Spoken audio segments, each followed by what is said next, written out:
मित्रांनो, नमस्कार. सर्वांचं स्वागत आहे सागर डुकरे ऑफिशियल या चॅनलवर. तर मित्रांनो, आता बरेच जण विचारतात मला, जे आपले नवीन मेंबर आहेत किंवा मित्रमंडळी आहेत, ते मला विचारतात, तुम्हाला शेती किती आहे? रात्री पण बऱ्याच जणांचा प्रश्न होता, तुम्हाला शेती किती आहे? तर मी एक विषय सांगतो मित्रांनो तुम्हाला, की ही जी शेती दिसते माझी, आता एक कंपाऊंडपासून तर तिथपर्यंत म्हणजे फक्त एक एक एकर शेती आहे. आपल्याला 40 गुंठे शेती आहे. त्याच्यामधून तुम्हाला सांगतो, हे 5 ते 6 गुंठे इथं म्हणजे 4 ते 5 गुंठे हे पडलेलं आहे शेळ्यांसाठी, कंपाऊंड हे वगैरे समजा. त्याच्यानंतर हा गहू आहे, पलीकडे ज्वारी थोडी शेळ्यांसाठी केलेली आहे, पण परत पलीकडं घास आहे. तर आता बऱ्याच जणांचा प्रश्न येतो की बाबा, एक एकर शेतीमध्ये कसं पोट भरल? समजा आपलं बरोबर आहे ना ते पण प्रश्न. तर विषय तुम्हाला सांगतो मित्रांनो, ज्यावेळेस 2021ला आपण शेळीपालन सुरू केलं आहे. त्याच्या अगोदर आपण संभाजीनगरला होतो. संभाजीनगरला लॉकडाऊनच्या अगोदर होतो. त्यावेळेस आपण तिथं मसाल्याचा व्यवसाय करत होतो. मसाला पॅकिंग, कच्चा माल भरायचा, पॅक करायचा आणि दुकानावरती फेरी करायची. समजा फेरी करून आपण कच्चा माल टाकून देत होतो. अशा पद्धतीनं आपण 2 वर्ष तिथं संभाजीनगरला काम केलं. त्याच्यानंतर लॉकडाऊन लागला. लॉकडाऊन लागल्याच्यानंतर गावाकडं आलो. गावाकडं आल्याच्यानंतर बराच काही विचार केला, बाबा आता आपलं 1 एकर शेतीवरती आपलं काहीच भागणार नाही, आपलं कुटुंब कसा उदरनिर्वाह होणार. त्यासाठी मग आपण काय केलं मित्रांनो, असंच एक विचार करता करताच आपल्या लक्षात आलं, अरे म्हणलं काहीतरी करावं दुसरं वेगळं. आता शेतीवरती तर आपलं पोट भरणार नाही. लॉकडाऊनमध्ये कोणही कोणी कोणाला विचारत नव्हतं, तुम्हाला तर लक्षात आलाच असेल. कारण की त्यावेळेस परिस्थिती तशी होती बरं का, की असे बरेच काही बाहेर गेलेले जे गावाकडे आले, त्यांना म्हणजे अक्षरशः गावामध्ये कोणी काही लोकांना घेतलं पण नाही. आपण पण 8 दिवस शेतामध्ये होतो या भोकरीखाली. पण आपल्याला आमचे आईवडील बंधू यांनी भरपूर सहकार्य केलं. कोणाच्या आईवडिलांनी नाही केलं, पण आपलं तसं नाही आहे. आपल्याला भरपूर काही त्यांनी हे केलं. आणि नंतर मित्रांनो माझ्या लक्षात आलं, की म्हणलं आता आपल्याला, आपण तिकडून 50-60 हजार रुपये आणलेले होते. मला आता 50,000 रुपयामध्ये व्यवसाय कोणता उभा करणार आपण? असं विषय करता करता, विचार करता करता माझ्या लक्षात आलं, की बाबा आपण एखादी शेळी तरी घ्यावं. आता दुसरा तर पर्याय नाही आपल्याकडं. मग सोयाबीन घेतल्या कोणाच्या काढायला समजा. सुरुवातीला आपण एकच शेळी घेतली. एका शेळीपासून मग आपलं तिच्या खाली पाठबोकड होती. एक शेळी घेतली ती 15,500 रुपयाला, 15,500 रुपयाला. तिची पाटा आपल्याकडं आज पण आहे. आणि त्याच पाठीचा हा बोकडा आहे, हे बघा. 2021मध्ये ही पाट घेतली मित्रांनो. ही पाट आता जवळपास 4 वेत झाली तिची आपल्याकडं. ही बसलेली तुम्हाला दिसते, हिची 4 वेत झाली. त्याच्यानंतर ही घेतली, हिची आई घेतली समजा. हिच्यासोबत एक बोकड होता आणि ही पाट एक, असे 2 होते पाट बोकड. ही 15,500 रुपयाला घेतली. त्याच्यानंतर आपण दुसरी एक 10-15 दिवसाला ही शेळी घेतली, ही खाली बसलेली बघा. ह्या 2 शेळ्यापासून आपलं शेळीपालन सुरू झालेलं आहे. ही शेळी घेतली आपण 14,000 रुपयाला, 14,500 रुपये, सॉरी 14,500 रुपयाच्या. हिच्या खाली 2 पाठी होत्या. आपलं शेळीपालन असं 2 शेळ्यावरती आणि 4 पिल्लांवरती शेळीपालन सुरू झालं. 6 महिने आपण या 2 शेळ्यावर शेळीपालन म्हणजे शेळ्यांवरतीच काम केलं 6 महिने जवळपास. त्याच्यामध्ये शेतीचे कामं आली, समजा सोयाबीन घे कोणाची, काही कामं घे असेच. त्याच्यानंतर ही पाट आमचे काका आहेत, आमच्या बाजूची चुलती आहेत समजा, चुलती, त्यांच्याकडे ही पाट आली. ही पाट ते म्हणे, बाबा संतोष, ही पाट तू सांभाळतो का? अर्धालीन समजा, आपल्याकडे म्हणतात ना अर्धालीन. समजा शेळी वेल्याच्या नंतर जे 2 बोकड देईन किंवा पाट देईल, त्यातले एक तुला घे, एक आम्हाला राहू दे, अशा हिशोबानं सांभाळतो का म्हणले. म्हणलं चालेल, काय अडचण नाही. मग 1 वर्षभर आपण ती सांभाळली, तिला पाठबोकड झालं, त्यांनी पाट घेतली, आपल्याला बोकड दिला.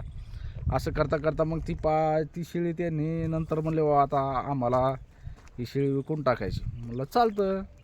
ते 5,000 रुपयामध्ये आपण ती शेळी घेतली. अशा 3 शेळ्या झाल्या. 3 शेळ्या झाल्यानंतर मग ही पाट परत 1 वर्षानंतर वेली. असं वाढता वाढता आतापर्यंत आपल्याकडं 100-150 शेळ्या झाल्या असत्या, जास्त झाल्या असत्या, 200-250-300 शेळ्या झाल्या असत्या. पण विषय कसा होता, आपलं सगळं कुटुंब अडीअडचणी, बकरं विकायचं, त्याच्यामधून रोज धाकायचं, असं अडचण करता करता मित्रांनो एक विषय सांगतो तुम्हाला मी आज, की ज्यांच्याकडे 5 एकर जमीन आहे ते पण अडचणीत आहे. अडचणीत असण्याचं कारण काय आहे, की शेतीमालाला भाव नाही आणि भाव नसल्यामुळं काय होतं, जिथलं तिथं अडतं. शेतीचा असा विषय झालेला आहे, शेतीचं म्हणजे शेतीचा असा विषय आहे, हो ना, बोकडं बागास करून राहिलं. शेतीचं असं आहे, की आज गुंतवणूक करा आणि उद्या तेच काढायचे, म्हणजे आता व्याजानं काढायचे आणि परत ते व्याज भरून व्याजासहित देऊन टाकायचे. म्हणजे याच्यामध्ये आपल्याला एकही रुपया राहत नाही, फक्त कष्ट जातात आपले. तर असा विषय आहे.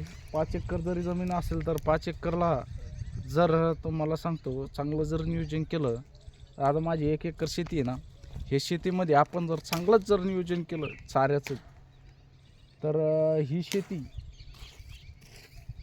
20 शेळ्या जर म्हणलं, 15 किंवा 20 शेळ्या जर सांभाळल्या, तर प्रत्येक महिन्याला 30,000 रुपये पेमेंट आपल्या शेळ्या देऊ शकतात. आणि 1 एकर शेतीमध्ये पूर्ण चारा करायचं माझं नियोजन आहे. पुढचं सध्या नाही सांगू शकत मी, पण एक विषय सांगतो मित्रांनो, 5 एकर शेतीला तुमच्या 20 शेळ्या कधीच ऐकत नाही. कारण की 20 शेळ्याचे तुम्ही 40 पिल्लं धरा, एका वेतामध्ये 6 ते 6.5 महिन्यामध्ये 5.5 ते 6 महिन्यामध्ये एक शेळी विती. 2 पिल्लं जरी म्हणलं तर तुमच्या 20 शेळ्याची 40 बकरं व्हावं लागली. 40 बकरं जर म्हणलं तर कमीत कमी आता सध्या भाव बोकडांना भरपूर भाव आहे.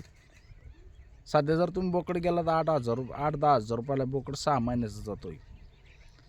कारण की मटणाचे भाव खूप वाढलेले आहे. 700 ते 750 रुपये किलो मटण चाललं बोकडाचं. आणि भविष्यामध्ये बोकडाचं मटण कधीच कमी होणार नाही. याला सोन्याचे दिवस येणार आहे मित्रांनो. कारण की दिवसेंदिवस खाणारे, जेव्हापासून लॉकडाऊन झाला तेव्हापासून खाणारे भरपूर वाढलेले. मांस मच्छी खाणारे जे आहेत, मटण खाणारे हे जास्त वाढलेले आहेत. आणि ही संख्या कधी कमी होणार नाही, ही वाढत चालणार आहे. खाण्याची वस्तू कधीच, म्हणजे बोकडाच्या मटणाला इतके भाव आहेत की मी म्हणतो आज 2 वर्षामध्ये 1,000 रुपये किलो मटण बोकडाचं जाणार आहे 100%. तर माझं म्हणण्याचं तात्पर्य एकच आहे, तुम्हाला वाटतं माझ्याकडे 1 एकर शेती आहे, पण 1 एकर शेती मी 5 एकर शेतीवाल्याला भारी आहे आज. कसं आहे तर मला बरेच जण म्हणतात तुझ्याकडे 5-6 शेळ्या आहेत, 5-6 शेळ्या आहेत. मला जर आज अडचण पडली तर मी डायरेक्ट बोकड धरतो, बाजाराला नेतो किंवा फोन करतो. फोन केल्यानंतर व्यापारी आला तर 6 ते 7 हजार रुपये, 8 हजार रुपये जे येईल ते, 500, 200, 500 रुपये कमी काही येईन, पण ऐन वेळेवर आपल्याला पैसे भेटतात आणि आपली अडचण सॉल्व्ह होऊन जाते. विचार करा मित्रांनो, आता मी ह्या शेतामध्ये आमच्या काकाचं शेत केलं होतं मी 1.5 एकर. त्याच्यामध्ये मी कापूस लावला 1.5 एकरमध्ये. तर मला तिथं झाला 10 क्विंटल कापूस. 10 क्विंटलचे 70,000 रुपये आले मित्रांनो. 40,000 रुपये, 40 ते 45,000 रुपये खर्च झाला. म्हणजे 35,000 रुपये इन्कम मला, म्हणजे 25,000 रुपये, 25,000 रुपये मला त्याच्यामधून राहिलेत. 25,000 रुपयामध्ये काय होतं तुम्ही सांगा, फॅमिलीचा खर्च. जर त्याच्यामध्ये आमच्या दोघांचा जर हिशोब लावला तर आम्हाला 1 रुपया त्याच्यामध्ये उरत नाही. परत खत औषध हे भरपूर काही महाग झालेलं आहे. आज खताचा विचार जर करायला गेलं तर तुम्हाला 1700-1800 रुपयाला बॅग भेटते खताची. औषधीला औषधीचे पण भाव भरपूर आहेत. असं जर विषय जर धरला मित्रांनो तर आपल्याला शेती काहीच परवडत नाही. तुम्ही मला सांग परवडत नाही तर मग काय करायचं? तर शेतीला जोड व्यवसाय केला तरच आपल्या शेती परवडते. भविष्यामध्ये तुम्हाला सांगतो शेळ्यासारखं इन्कम कोणत्याच व्यवसायामध्ये नाही. याच्यामध्ये भलेही तुम्हाला कष्ट आहे, कष्ट कुठं पण करावं लागणार. तुम्हाला कोणताही माल केला तर तुम्हाला त्याच्यामध्ये काम करावं लागणार. हे शेळी पालनासारखं धन दुसरं नाहीच माझ्या हिशोबानं.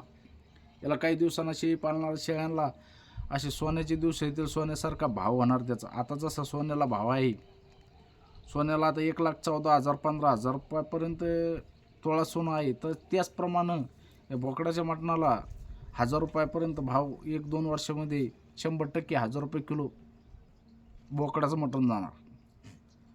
आज तुम्ही विचार करा, 1000 रुपये किलो जर बोकडाचं मटण गेलं तर काय क्विंटल पडा लागलं ती. आणि क्विंटलचा भाव जर म्हणलं तर आज क्विंटल तसा कोणता माल आहे आपला, 1000 रुपये किलो जर म्हणलं तर क्विंटलचे भाव किती व्हायला लागली लक्षात घ्या तुम्ही. टोटल लावा 10 किलोचे 10,000 रुपये, तर 100 किलोची किती व्हायला लागली, 1 लाख रुपये क्विंटल. 1 लाख रुपये क्विंटल तुमचा कोणता माल जातो शेतीचा सांगा मला. नाही जाऊ शकत. अहो 1 लाख रुपये जाऊ द्या, आपल्या 50,000 रुपये जरी कमी होऊ द्या भाव, तरी पण कमी होत नाही. 500पर्यंत येतच नाही भाव. भाव वाढणार पण कमी होणार नाही. कारण की ज्यावेळेस मी छोटा होतो त्यावेळेस 100 रुपये किलो मटण होतं बोकडाचं. आता 700-750 रुपये किलो मटण झालं. लक्षात घ्या तुम्ही. दिवसेंदिवस भाव वाढत चालले. लॉकडाऊनपासून भाव खूप वाढलेले आहेत. लॉकडाऊनमध्ये 400 रुपये किलो मटण होतं, 350-400 रुपये किलो मटण होतं. आता डायरेक्ट 700 रुपयापर्यंत आलं. मित्रांनो, शेळी पालन व्यवसाय एक नंबर आहे आणि कधीही न लॉस. याच्यामध्ये लॉसच येऊ शकत नाही.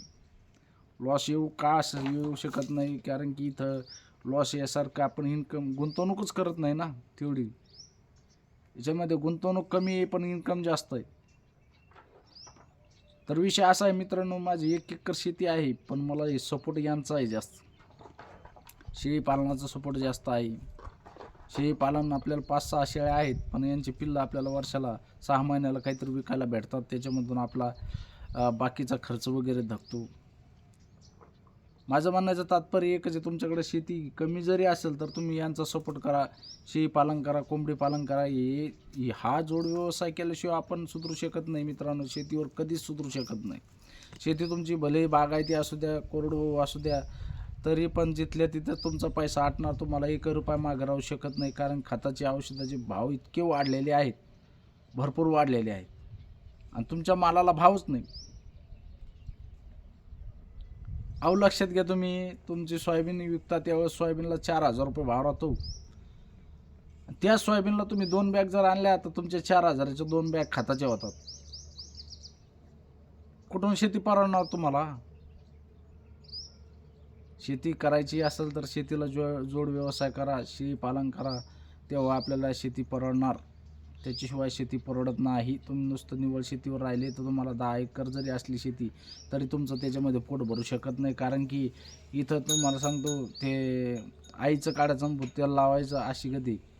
त्याच्यामुळं विषय तसा नका करू. चला तर मित्रांनो, व्हिडिओ जास्त मोठा होत आहे. व्हिडिओ आवडल्यास व्हिडिओला लाईक करा. नवीन असेल तर चॅनल सबस्क्राईब करा. भेटू असेल नवीन व्हिडिओमध्ये. जय जवान, जय किसान, जय हिंद, जय महाराष्ट्र.